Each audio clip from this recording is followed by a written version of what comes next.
Study IQ IAS, आपका selection हमारा mission.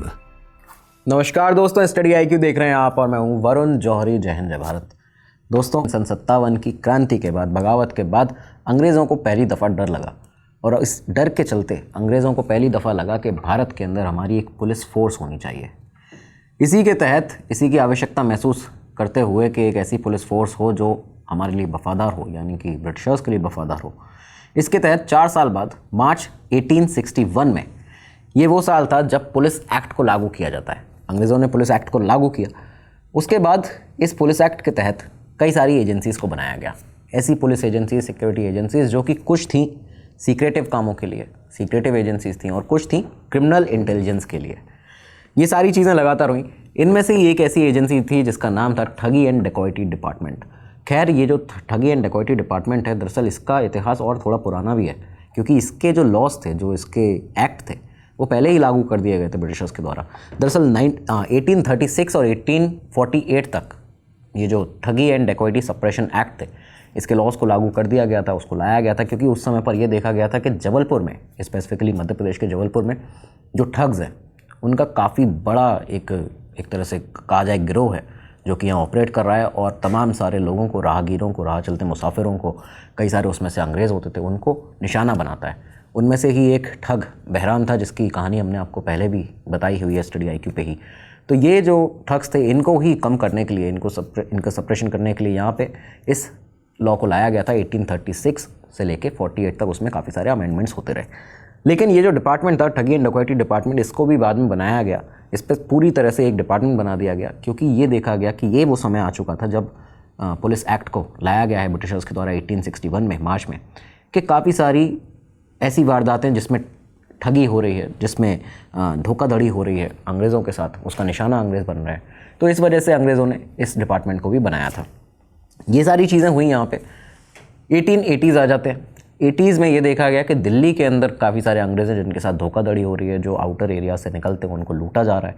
ये सब चीज़ें चल रही हैं, क्रिमिनल एक्टिविटीज़ यहाँ पे हो रही हैं। तो यही वो डिपार्टमेंट था जिसने यहाँ पे भी काम किया। लेकिन अब आप देखिए कि ये वो समय आ चुका है 1880s का, जब 28 दिसंबर 1885 को इंडियन नेशनल कांग्रेस को बनाया जाता है बॉम्बे में। बॉम्बे में यहाँ इंडियन नेशनल कांग्रेस बनती है, और ये बनी इसलिए थी INC, क्योंकि बैलेंस एक रखा जा सके ब्रिटिश हुकूमत और भारत के आम जनता के बीच में, लोगों के बीच में। यहाँ इसको बनाया गया। अब ब्रिटिशर्स ने यहाँ से देखा कि हमारा जो टेंशन है वो और ज़्यादा बढ़ने वाला है, क्योंकि INC इंडियन नेशनल कांग्रेस बन चुकी है। अब यहाँ पे क्रांति होगी, काफ़ी सारे लोग इसके साथ में जुड़ेंगे, और ये सब जो नेता हैं, अब ये पॉलिटिकल जो अनरेस्ट होगा, तो उसके ऊपर भी नज़र रखनी ज़रूरी है। इसी के तहत करीबन यहाँ से आप देखिए 85 में ये INC बनी है, और 2 साल के बाद 23 दिसंबर 1887 को, ये वो दिन था जब सेंट्रल स्पेशल ब्रांच CSB इसको बनाया जाता है अंग्रेज़ों के द्वारा। सेंट्रल स्पेशल ब्रांच का ओवरऑल कॉन्टेक्स्ट ये था बनाने का कि एक ऐसा सिस्टम क्रिएट किया जाए जिससे कि हम कलेक्ट कर पाएँ, यानी जो अंग्रेज़ हैं वो कलेक्ट कर पाएँ सीक्रेट इंटेलिजेंस और साथ ही साथ में पॉलिटिकल इंटेलिजेंस, भारत के जितने भी लीडर हैं जो कि इंडियन नेशनल कांग्रेस से जुड़े हैं उनके बारे में। और ये लगातार ऐसा करते भी थे। CSB का यूज़ अंग्रेज़ों ने इसी तरह से किया। 17 साल करीबन यहाँ से निकल जाते हैं। अब आया 1904, और ये वो साल था जब एक और बहुत बड़ा बदलाव हुआ CSB में, सेंट्रल स्पेशल ब्रांच के अंदर अंग्रेज़ों की। हुआ क्या कि एक 2 साल पहले रिकमेंडेशन आया था इंडियन पुलिस कमीशन का, 1902 का जो रिकमेंडेशन था, इसे दिया गया था उस समय के LG जो बंगाल के थे, एंड्रू फ्रेसर, उन्होंने, और उस समय पे वो बहुत बड़े ब्रिटिश ऑफिसर भी थे, इस पूरे कमीशन को चेयर भी कर रहे थे, इंडियन पुलिस कमीशन 1902 को। तो उनका रिकमेंडेशन था, जिसको 2 साल के बाद इम्प्लीमेंट इस तरह से किया गया कि उन्होंने यहाँ पे ये कहा था कि एक सेंट्रल क्रिमिनल इंटेलिजेंस डिपार्टमेंट बनाया जाए, CCID। तो ये बनाया जाएगा यहाँ पे, जिसको department of criminal intelligence DCI भी कहा जाएगा। तो ये यहाँ पे लागू करने की बात थी। फाइनली उसको 2 साल के बाद, यानी 1904 में लागू कर दिया जाता है। ये एक डिपार्टमेंट DCI यहाँ पे बना दिया जाता है, डिपार्टमेंट ऑफ क्रिमिनल इंटेलिजेंस। ये डिपार्टमेंट आया। बेसिकली जब ये डिपार्टमेंट आया तो इसके बाद इसी के पास अब पूरा काम था, चाहे वो पॉलिटिकल अनरेस्ट हो, चाहे वो सीक्रेटिव इंटेलिजेंस हो, चाहे क्रिमिनल इंटेलिजेंस हो, उन सब के बारे में सारी तहकीकात करने का, उसके बारे में इंटेल जुटाने का, इसके बारे में प्रोसेस करने का। तो अब बाकी डिपार्टमेंट्स की ज़रूरत नहीं थी। और इसी के तहत यहाँ पे जो ठगी एंड डकैती डिपार्टमेंट था, जिसको सबसे पुराना एक तरह से माना जाएगा, क्योंकि 1836 में पहले सप्रेशन एक्ट उसका लाए, उसके बाद 48 तक उसमें अमेंडमेंट हुए। फाइनली जाके जब 61 में 1861 में पुलिस एक्ट आया है, तब जाके एक और डिपार्टमेंट ठगी एंड डेकोइट डिपार्टमेंट बनाया। तो फाइनली अब 1904 में उसको पूरी तरह से ख़त्म कर दिया गया। वही ठगी एंड डकैती डिपार्टमेंट जिसने जबलपुर में जो ठग्स थे, दिल्ली से जबलपुर के पूरे रास्ते में बीच में मध्य प्रदेश में ग्वालियर और चंबल संभाग जो है वो भी इसके बीच में आता था, तो यहाँ पे जो आतंक था ठगों का उसको ख़त्म किया था इस डिपार्टमेंट ने। इसके एक बहुत बड़े ऑफिसर थे विलियम हेनरी स्लीमन, वो ऑफिसर जिनके बारे में भारत के अंदर एक गांव भी है मध्य प्रदेश में, स्लीमानाबाद, तो ये उनके नाम पे ही बनाया गया है। उन्होंने जो यहाँ पे ठगी की समस्या थी उसको ख़त्म किया था, उसके लिए उनको ये एक तरह से रिस्पेक्ट के तौर पर ये गांव बनाया गया था। ये वही ऑफिसर हैं, आपने सबने मोगली की कथा सुनी होगी कि एक लड़का जो कि जंगल में भेड़ियों के बीच में रहता था। तो विलियम हेनरी स्लीमन के जो नोट्स हैं, जो उनकी किताबें हैं, लॉग बुक्स हैं, उनके अंदर से ही ये जो थ्योरी है ये निकाली गई है, एक तरह से आइडिया निकाला गया, क्योंकि उन्होंने वहाँ पे मेंशन किया था कि जबलपुर के आसपास ये जो एरिया है मध्य प्रदेश के जंगलों का, वहाँ पे उन्होंने एक लाइन उन्होंने मेंशन वहाँ पे की थी कि एक ऐसे लड़के को देखा गया है जिसको भेड़िए पाल रहे हैं। तो ये सब चीज़ें जो थी वो विलियम हेनरी स्लीमन के ही सारे बुक्स वगैरह से निकली हैं। तो खैर ये जो डिपार्टमेंट था जिसके वो ऑफिसर हुआ करते थे, इसको फाइनली 1904 में यहाँ पे बंद कर दिया जाता है। अच्छा, CCID के बनने के बाद में जो सेंट्रल क्रिमिनल इंटेलिजेंस डिपार्टमेंट था, इसके बनने के बाद में जो CSB होता था, सेंट्रल स्पेशल ब्रांच, उसको भी इसी के अंदर मर्ज कर दिया जाता है, यानी कि DCI के अंदर ही, डिपार्टमेंट ऑफ क्रिमिनल इंटेलिजेंस के अंदर मर्ज कर दिया जाता है। ये सब चीज़ें होती हैं। ये स्टार्टिंग एक तरह से आप देखिए 1900 के शुरू होने के बाद में मेजर डेवलपमेंट थे इंटेलिजेंस एजेंसीज़ के इतिहास में भारत के अंदर, जो कि अंग्रेज़ों के द्वारा किए गए थे। तो अब जैसे जैसे समय आगे बढ़ा, स्वतंत्रता संग्राम की जो गति थी वो बहुत ज़्यादा तेज़ हो गई। इसकी मुख्य तरह से इसका श्रेय जाता है सरदार भगत सिंह, सुखदेव, राजगुरु जी को, उनके साथ ही महात्मा गांधी जो कि नेतृत्व कर रहे थे पूरे स्वतंत्रता संग्राम का। तो ये सारी चीज़ें जो थी, इससे अंग्रेज़ों का जो काम था इंटेलिजेंस का, जो सीक्रेट इन्फॉर्मेशन जुटाने का, पता करने का कि कहाँ क्या क्या चल रहा है देश भर में, पूरे देश में, तो ये बहुत ज़्यादा बढ़ गया था। तो ये जो CCID थी, जो DCI था, यही पूरा ये काम अंग्रेज़ों के लिए लगातार कर रहे थे। ये सब चीज़ें चली।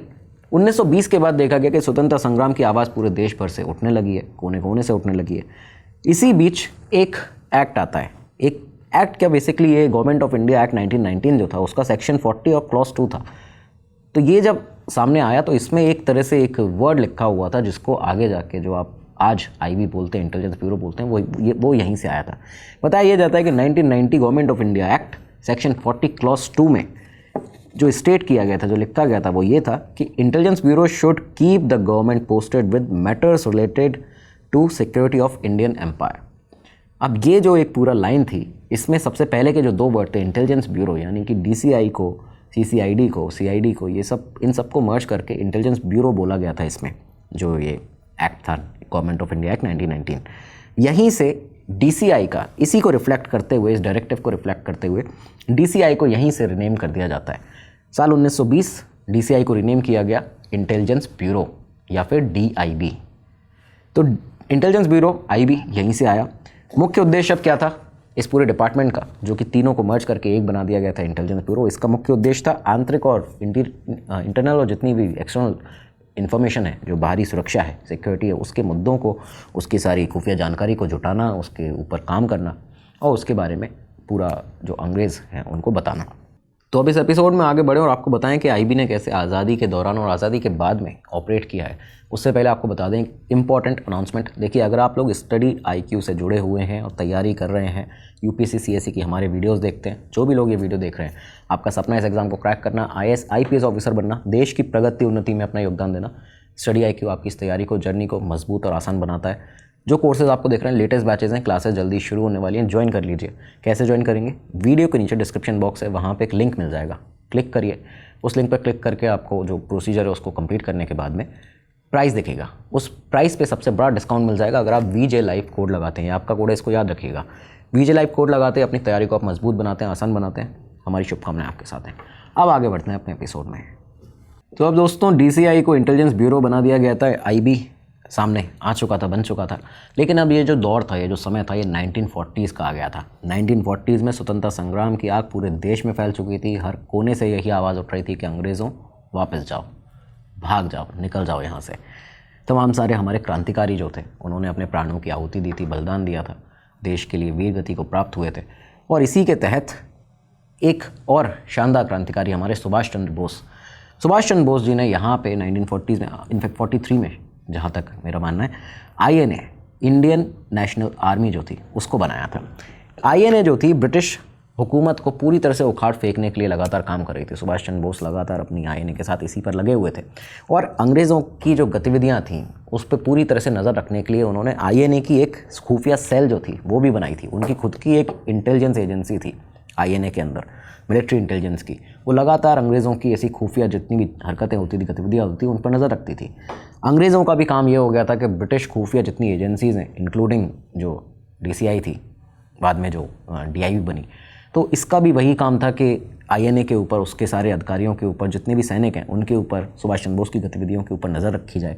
बाकी जो जितने भी पॉलिटिकल लीडर्स हैं, पॉलिटिकल अनरेस्ट जो भी फैल रहा है उसके ऊपर नज़र रखी जाए। तो ये सब काम यहाँ अंग्रेज़ों का और ज़्यादा बढ़ जाता है। इसके बाद सामने ये आया कि द्वितीय विश्व युद्ध से सेकेंड वर्ल्ड वॉर के दौरान में DIB की जो जिम्मेदारी थी अंग्रेज़ों के लिए वो बहुत ज़्यादा बढ़ गई, क्योंकि उन्हें पूरे भारत पे तो नज़र रखनी ही थी, INA के खिलाफ नज़र रखनी ही थी, उसके ऊपर नज़र रखनी थी, साथ ही साथ में जो जितनी भी गतिविधियाँ और चल रही हैं नेताओं की, जितने भी पॉलिटिकल लीडर्स की, उन सब का भी काम उनके पास में था। ये सब चीज़ें चली, लेकिन हुआ वही जो नियति में लिखा था। 1947 आता है, कुछ ही सालों के बाद INA के बनने के, आप देखिए 4 साल के करीबन बाद 1947 आता है और हमारा प्यारा भारत आज़ाद हो जाता है। भारत आज़ाद हुआ, DIB अब उसके साथ में क्या हुआ ये सुनिए। अंग्रेज़ क्योंकि अब यहाँ से वापस जाने वाले थे, जो मंजर था वो सब आपको पता है, जितनी हमारे तमाम आपने एपिसोड देखे होंगे तो आपको एक एक चीज़ पता होगी कि क्या भारत के इतिहास में अब तक रहा है, हुआ है। तो खैर DIB के साथ या कहें IB के साथ क्या हुआ कि अधिकतर जो अधिकारी थे, ये सामने रिकॉर्ड्स में आता है, बताया जाता है, इस तरह की चीज़ें कई बार लिखी जाती हैं। पुराने जो ऑफिसर्स हैं वो भी इस तरह की चीज़ें बताते हैं, अपनी बुक्स में लिखते हैं। कहते हैं कि DIB के अंदर उस समय ज़्यादातर जो अधिकारी थे या तो ब्रिटिश थे या फिर भारतीय मुस्लिम थे, या तो ब्रिटिश थे या भारतीय मुस्लिम हुआ करते थे। अब देश का जब विभाजन हुआ, जब देश बांटा गया, भारत से पाकिस्तान का जन्म हुआ, तो यहाँ पे देश के विभाजन के बाद DIB के जो अधिकारी थे उनका भी डिवाइड हो गया, उनका भी विभाजन हो गया। जितने ब्रिटिश अधिकारी थे वो वापस अपने देश लौट गए, इंग्लैंड चले गए। जितने मुस्लिम अधिकारी थे वो सारे पाकिस्तान चले गए। कुल मिलाकर ये देखा कि भारत के अंदर केवल कुछ ही ऐसे अधिकारी थे जो बचे हैं IB के अंदर। DIB में सिर्फ कुछ कर्मचारी बचे थे। अच्छा, ये भी सामने कई सारी बातें आती हैं, इसको कुछ लोग कहते हैं कि ये फैक्ट प्रॉपर नहीं है, यहाँ पे इसके सबूत कम मिलते हैं, लेकिन ऐसी भी चीज़ें हैं कि कई सारे लोग इसके बारे में बताते हैं, कई जगह इसको लिखा गया है। कहा यह जाता है कि इंग्लैंड और पाकिस्तान जाने से पहले जितने भी DIB के ऑफिसर्स थे, उन्होंने DIB के जो रिकॉर्ड्स थे भारत के अंदर, वो सब ऑफिसेज में जो रिकॉर्ड्स थे उनको जला दिया था। वो कुछ ऐसे रिकॉर्ड्स थे जिसमें कई सारे ऐसे राजा महाराजा थे जो प्रिंसली स्टेट्स हैं, उनके जो शासक हैं, उनके बारे में कई सीक्रेट जानकारियाँ थीं।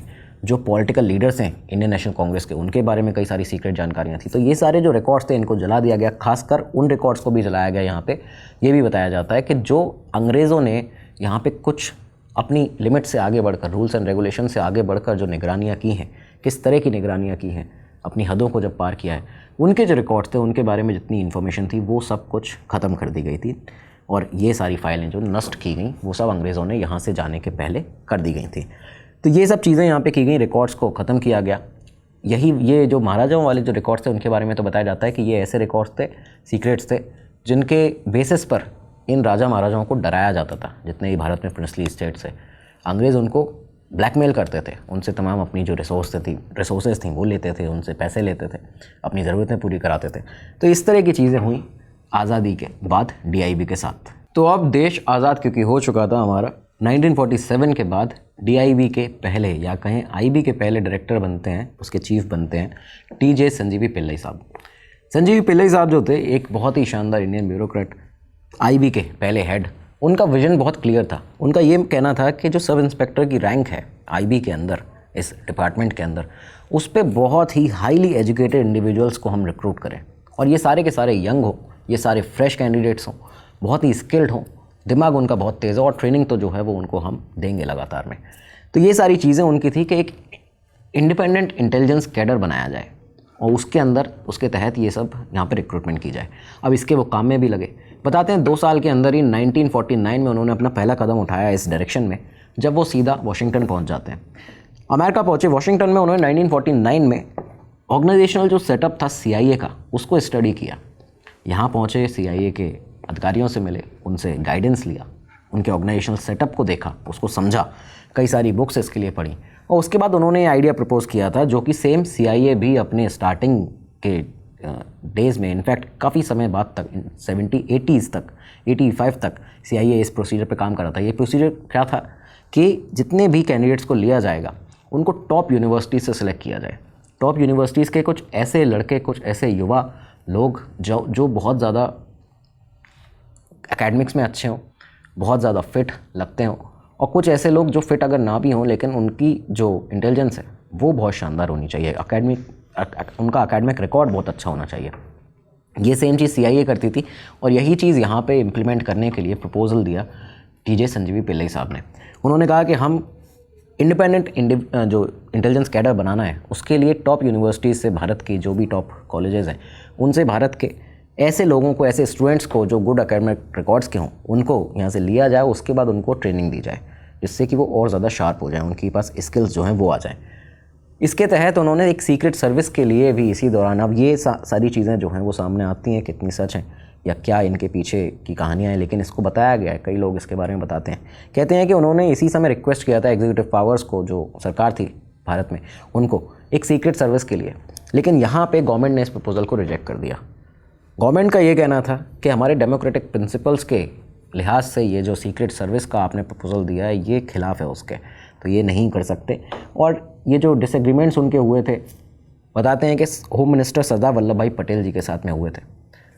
इसी के तहत कुछ समय बाद ये देखा गया कि TJ संजीवी पिल्लई जो थे उनको उनकी पोजीशन से रिप्लेस कर दिया जाता है। उनके जो सेकंड अब IB के चीफ बने वो थे BN मुलिक साहब। BN मुलिक को IB का हेड बनाया गया। 1965 तक IB के चीफ रहे। अब इस दौरान काफ़ी सारी चीज़ें देश में हुई थी, आप सब जानते हैं। खैर IB अपना लगातार काम करती रही, जितने भी ऑफिसर्स थे उनको रिक्रूटमेंट उनका करते रहे, सब इंस्पेक्टर की पोजीशन पर, इंस्पेक्टर्स की पोजीशन पर अलग अलग जगह से लेते रहे, लेकिन एक सीक्रेट सर्विस का जो उन्होंने एक प्रपोजल दिया था उसको रिजेक्ट कर दिया गया था संजीव पिल्लई साहब के।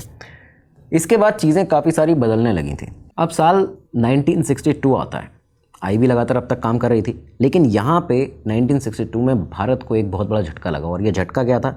चाइना के साथ अचानक जंग होती है, जंग में भारत की यहाँ पे हार हो जाती है। चाइना के साथ ये जो जंग हुई और इसमें भारत की जो हार हुई, उसकी सबसे बड़ी वजह थी इंटेलिजेंस की वीकनेस।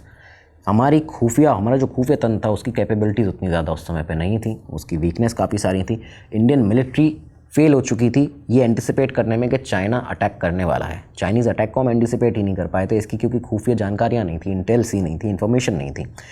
इन सब के चलते यहाँ पे ये पहला झटका लगा। इसके बाद इंडियन गवर्नमेंट ने ये देखा कि चाइना के साथ जब ये हमारी हार हुई है, इसके बाद में ही हमें इंटेलिजेंस ब्यूरो के अलावा कुछ और एजेंसीज़ की ज़रूरत है। तो पहले छोटी छोटी जो एजेंसीज़ थी उनको बनाने का काम शुरू किया गया। इंडियन गवर्नमेंट ने 2 नई ऑर्गेनाइजेशंस को इस्टेब्लिश किया 4 जून 1963 को, यानी कि ऑलमोस्ट 1 साल के अंदर। पहली ऑर्गेनाइजेशन थी ARC, एविएशन रिसर्च सेंटर, और दूसरी थी special frontier force, SFF। SFF के बारे में आपके लिए एक डिटेल एपिसोड बहुत ही जल्द आने वाले हैं। तो ये जो ऑर्गेनाइजेशन थी इसको भी यहाँ पे बनाया गया। 2 ऑर्गेनाइजेशंस थी, दोनों बेसिकली IB को सपोर्ट करने के लिए बनाई गई थी। एक जो है वो IB को टेक्निकली इंटेलिजेंस देगी, ARC, और दूसरी जो है IB के लिए जो हिमालय हैं पूरे, जो तिब्बतन रेंज है, तो तिब्बत में इस सीक्रेट ऑपरेशंस जो है वो करेगी, जो कि SFF होगी, स्पेशल फ्रंटियर फोर्स। काफ़ी सारे उसमें लोग जो थे वो सारे मोस्टली ऑपरेटिव्स जो थे वो तिब्बत से ही मोस्टली आते थे। तो ये 2 ऑर्गेनाइजेशन बनाई गई। अच्छा, इस समय के टॉप ब्यूरोक्रेट भारत के, जो कि प्रधानमंत्री नेहरू जी के साथ भी सबसे क्लोज उनके सलाहकार भी थे, सिक्योरिटी सलाहकार थे, और दूसरी चीज़ उनके साथ में हमेशा काफ़ी लंबे समय से रह रहे थे RN काओ साहब, रामेश्वर नाथ काओ। RN काओ को यहाँ पे ARC का हेड बना दिया जाता है 1 सितंबर 1963 को, इसके बनने के बाद। लेकिन अब हमने ये देखा कि ARC बन गई, SFF बन गई, दोनों ने अच्छा काम भी किया, लेकिन 1 साल के बाद ही 64 में भारत को एक झटका लगता है, प्रधानमंत्री नेहरू की डेथ हो जाती है। नेहरू जी का निधन हुआ अचानक से, एक और झटका था। पहली बार इनफैक्ट ऐसा झटका लगा था कि अब बहुत जल्दी भारत को अपना दूसरा प्रधानमंत्री जो होगा वो चुनना है, तो उसके लिए काफ़ी कश्मकश चली। आप एपिसोड देख सकते हैं, हमने नेहरू जी के PM टेन्योर के ऊपर उसके बाद शास्त्री जी को कैसे प्रधानमंत्री बनाया उसके ऊपर दोनों एपिसोड किए हैं। तो खैर लाल बहादुर शास्त्री जी को यहाँ से प्रधानमंत्री बनाया जाता है। शास्त्री जी के प्रधानमंत्री बनने के साथ ही ये देखा गया कि पाकिस्तान बहुत ज़्यादा उग्र होने लगा था। और ये क्यों हुआ था, 1965 वॉर क्यों हुई थी, इसके ऊपर भी आपको जानकारी दी गई है। 1965 वॉर जो थी वो पाकिस्तान के साथ हो जाती है। सडनली ये लगातार झटके जो थे वो लग रहे थे। 62 में चाइना के साथ जो जंग हुई, उसके बाद में 64 में 1 साल के बाद ही नेहरू जी का निधन, और उसके 1 साल के अंदर ही पाकिस्तान से जो जंग हुई, यहाँ पे भी काफ़ी सारे इंटेलिजेंस फेलियर्स देखे गए इस जंग के अंदर भी। हालांकि पाकिस्तान को धूल चटा दी थी हमारी भारतीय फ़ौज ने इस पूरी जंग में 65 की वॉर के अंदर, लेकिन इंटेलिजेंस फेलियर इस तरह से देखे गए कि भारत की जो फ़ौज थी वो अनप्रिपेयर्ड थी काफ़ी सारे फ्रंट्स पर। आईबी फेल हो चुकी थी यहाँ पे ये डिटेक्ट करने के लिए कि पाकिस्तान मिलिट्री के मूवमेंट्स क्या हो रहे हैं, किस तरह से होंगे। प्रिपरेशन उनकी पाकिस्तान की कश्मीर में कितनी ज़्यादा बढ़ चुकी है, कश्मीर के बॉर्डर्स पे कैसी है और रन ऑफ कच्छ के बॉर्डर्स पे कैसी है। तो ये सारी चीज़ों में इंटेलिजेंस ब्यूरो के जो फेलियर्स थे वो सामने आ रहे थे लगातार। क्रूशियल इन्फॉर्मेशन एक बहुत बड़ी जो मिसिंग थी वो ये थी कि जब जंग चल रही है, पहले तो हम जंग होने वाली है ये नहीं पता लगा पा रहे थे, और उसके बाद सडनली जब जंग होने लगी है उस दौरान में भी हमारे पास इंटेलिजेंस इनपुट्स नहीं थे आईबी के पास में, क्योंकि ये बताया जाता है कि पाकिस्तान का जो एमुनेशन सप्लायर था अमेरिका, यूएस, एमुनेशन पाकिस्तान का ख़त्म होने वाला था। यूएस ने सिर्फ अमेरिका ने सप्लाई दी थी 1 महीने की पाकिस्तान को। वो 1 महीने की सप्लाई ऑलमोस्ट ख़त्म होने पे आ चुकी थी जंग के दौरान। अगर वो जंग कुछ और दिन एक्सटेंड कर ली जाती भारत की तरफ से, अगर सीज़ फायर नहीं किया गया होता, जंग एक्सटेंड कर दी जाती, तो ऑफिशियली भारत जो है वो जंग जीत चुका होता। ये चीज़ यहाँ पे थी। ये भी एक बहुत बड़ा इंटेलिजेंस फेलियर इसको माना जाता है कि हमारे पास ये नहीं पता था कि जो 1 महीने का सप्लाई है एम्यूनिशन का, आर्म्स का पाकिस्तान को अमेरिका की तरफ से, वो उसका ख़त्म होने पर आ रहा है।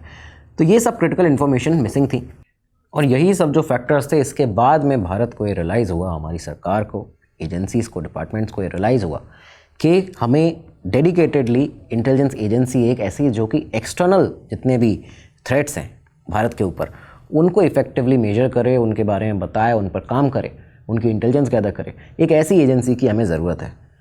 इंटरनल एजेंसी के लिए आईबी हमारे पास है, एक्सटर्नल के लिए एक और हमें एजेंसी चाहिए, क्योंकि चाइना और पाकिस्तान की तरफ से जिस तरह के काम किए गए हैं बॉर्डर्स के ऊपर, ये नागवार है और ये नहीं होने चाहिए। तो इसकी वजह से 1967 में ये निर्णय ले लिया गया था कि मिड ऑफ 1967 में कि भाई हमें एक ऐसी इंटेलिजेंस एजेंसीज़ की पूरी तरह से आवश्यकता है, और इसी के तहत एक और नया आइडिया सामने आया।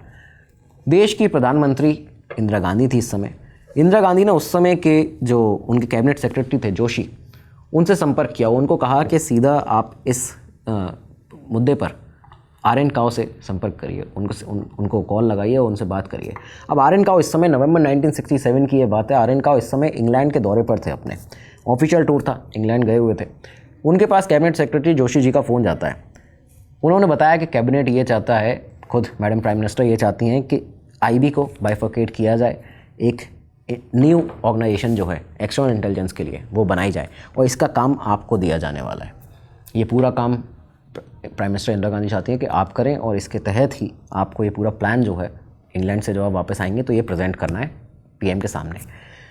अब आर.एन. काओ साहब को इसलिए चुना गया था इस पूरे काम के लिए प्रेसिडेंट गांधी के द्वारा, क्योंकि उनके पिता प्रधानमंत्री जवाहरलाल नेहरू जी जो थे, उनकी रिक्वेस्ट पर पहले भी जो आर.एन. काओ थे वो घाना में 1959 और 60s के बीच में वहाँ की इंटेलिजेंस डिपार्टमेंट जो है उसको पूरा इस्टेब्लिश कर चुके थे। इसका एक्सपीरियंस उनके पास में था, वो इसकी बाकायदा रिक्वेस्ट की गई थी घाना के उस समय के प्रेसिडेंट वामे रोमा के द्वारा, president Nehru, prime minister Nehru से। उसके बाद उन्होंने आर.एन. काओ को इस काम के लिए चुना था। तो घाना का पूरा इंटेलिजेंस डिपार्टमेंट बनाया था आर.एन. काओ ने। तो ये सब चीज़ें थी जो उनका एक्सपीरियंस था, साथ ही साथ जॉइंट डायरेक्टर थे आईबी के उस समय, तो उनको इस काम के लिए चुना गया। वो वापस आते हैं भारत, पीएम गांधी से मिलते हैं, और मिलने के बाद में जो पहली मीटिंग थी उसमें इंदिरा गांधी ने उनको कहा कि हमें एक मॉडर्न इंटेलिजेंस एजेंसी चाहिए, एक मॉडर्नाइज्ड इंटेलिजेंस एजेंसी, एक ऐसी इंटेलिजेंस एजेंसी जो कि आईबी के जो पुराने मेथड्स हैं उसको रेप्लिकेट बिल्कुल भी ना करे। हमें कोई भी पुलिस ऑर्गेनाइजेशन नहीं बनानी है, पूरी तरह से अवॉइड करना कि आप कोई पुलिस ऑर्गेनाइजेशन क्रिएट ना कर दें। मेनली मिसेस गांधी का जो फोकस था वो था कि लेटेस्ट डेवलपमेंट जो चल रहे हैं ग्लोबल इंटेलिजेंस सेक्टर के अंदर, जितने भी भारत के अलावा जितने देश हैं जो डेमोक्रेटिक देश हैं, तो उनके वहाँ पे किस तरह की इंटेलिजेंस एजेंसी उनकी होती है, तो उसको आप देखिए, पूरी तरह से एनालाइज करिए, स्टडी करिए, उसके बाद ही आप भारत की इंटेलिजेंस एजेंसीज को बनाइएगा, इस एजेंसी को बनाइएगा। ये सब चीज़ें थी। आर.एन. काओ इस काम पर लग जाते हैं पूरी तरह से। नवंबर 1967 के बाद ये मीटिंग हुई है। आप देखिए इसके बाद में करीबन 68 के सितंबर में बनाया गया है नई एजेंसी को, आप सभी जानते हैं उसका नाम। तो यहाँ पे इस दौरान उन्होंने लगातार में USA, UK, USSR, KGB जो थी USSR की, जर्मनी, जापान, फ्रांस और इज़राइल, मोसाड, सबके ऑर्गेनाइजेशनल सेटअप, उनकी ऑपरेटिंग सेटअप, प्रोसेसिंग सेटअप, किस तरह से इंटेलिजेंस के लिए वो लोग किस किस तरह के इंटेलिजेंस का यूज़ करते हैं, ह्यूमन इंट, टेक्निकल इंट, जो भी चीज़ें हैं, इन सब चीज़ों को एनालाइज़ किया, उसको स्टडी किया। और इन सब के साथ में फाइनली जाके 21 सितंबर 1968 का वो दिन आता है जब research and analysis wing R&AW को बनाया जाता है सर आर.एन. काओ के द्वारा। उसका ऑफिस फाइनली इस्टेब्लिश किया जाता है दिल्ली के अंदर। ये जो नाम था बेसिकली ये भी CIA की एक विंग से लिया गया था। CIA की एक विंग थी, उससे ही ये नाम लिया गया था। R.N. काओ साहब ने यहाँ पे फाइनली एक ऐसी ऑर्गेनाइजेशन जो कि भारत के एक्सटर्नल इंटेलिजेंस का पूरा ध्यान रखेगी, ख्याल रखेगी, उसको बना लिया था। अच्छा, इसके बाद IB के साथ में थोड़ा सा चीज़ें ऊपर नीचे देखी गई इतिहास में, रॉ के और IB के। हुआ क्या कि R.N. काओ साहब ने स्टाफ की डिमांड की थी। उन्होंने कहा कि जो स्टाफ आएगा ऑफिसर्स का, अब शुरुआत ही जस्ट हुई है ऑर्गेनाइजेशन की, तो स्टाफ सडनली तो नया रिक्रूट किया नहीं जाएगा, पुराने ऑफिसर्स को लेना पड़ेगा। IB से उन्होंने स्टाफ की डिमांड की थी कि IB के काफ़ी सारे ऑफिसर्स जो कि फॉरेन डेस्क पर काम कर रहे थे अभी तक, वो हमें दे दिए जाएं। लेकिन इस उनके प्रपोज़ल को अपोज़ किया गया, उनकी रिक्वेस्ट नहीं मानी गई। फिर भी हालांकि 250 ऐसे IB के ऑफिसर्स थे, एम्प्लॉयज़ थे, जिनको रॉ में ट्रांसफ़र किया गया, R&AW में ट्रांसफ़र किया गया। काफ़ी सारे ऐसे ऑफिसर्स थे जो R.N. काओ चाहते थे, वो उन्हें नहीं दिए गए, जिनमें फ़ॉरेन लैंग्वेज एक्सपर्ट्स थे। अब क्योंकि भाई एक्सटर्नल इंटेलिजेंस का काम करना है, फ़ॉरेन कंट्रीज़ के साथ में काम करना है, तो इसके लिए फ़ॉरेन लैंग्वेज एक्सपर्ट्स चाहिए, फॉरेंसिक एक्सपर्ट्स चाहिए, सिफर एक्सपर्ट्स चाहिए। ये सब चीज़ें नहीं दी गई। इनफैक्ट अकाउंटिंग जो पर्सनल्स थे, जो अकाउंटिंग डिपार्टमेंट में काम करते हैं, वो भी उसकी ज़रूरत थी, वो सब नहीं दिया गया। और इसकी वजह से अकाउंटिंग डिपार्टमेंट के ऑफिसर्स ना देने की वजह से तो R.N. काओ को स्टार्टिंग में सैलरीज़ को बांटने में भी बहुत ज़्यादा दिक्कत हुई थी डिपार्टमेंट के अंदर। तो खैर ये सारी चीज़ें थी, लेकिन इसके साथ फाइनली फिर रॉ ने अपना काम करना शुरू किया। आज भी बहुत अच्छे से काम कर रही है, IB बहुत अच्छा काम कर रही है। साथ ही नए जो अभी ऑपरेशंस अगर आप रिसेंट में डेवलपमेंट्स देखें तो काबिल तारीफ़ है। काफ़ी सारी चीज़ें लगातार जो ये स्पाई नेटवर्क जो बर्स्ट हो रहे हैं देश के अंदर, ये सब IB, NIA जो हमारी एजेंसीज़ हैं शानदार काम कर रही हैं। लगातार काम इस तरह का करती रहें, हमारी शुभकामनाएं हैं। ये जो आज का एपिसोड है वो आपको कैसा लगा? कोई इन्फॉर्मेशन मिसिंग है तो आप बता सकते हैं कमेंट बॉक्स में। इन्फॉर्मेशन का आदान प्रदान इसी तरह आपके हमारे बीच में जिससे चलता रहेगा। आज का एपिसोड डेडिकेटेड था कि IB को आखिर बनाया कैसे गया था, क्या उसकी पूरी हिस्ट्री थी, इतिहास था। फाइनली IB के बनने के बाद में रॉ कैसे बनी IB से, ये सारा पूरा एपिसोड आपको आज बता दिया। उम्मीद है आपको पसंद आया होगा। बाकी आपके जो डिमांड्स हैं, रिक्वेस्ट हैं, वो ज़रूर बताइएगा कमेंट सेक्शन में। उनके ऊपर भी एपिसोड लाए जाएंगे, जल्दी लाए जाएंगे। अब मिलेंगे अगले एपिसोड में, तब तक के लिए दीजिए इजाज़त। नमस्कार, धन्यवाद, जय हिंद, जय भारत। स्टडी IQ IAS, आपका सिलेक्शन हमारा मिशन।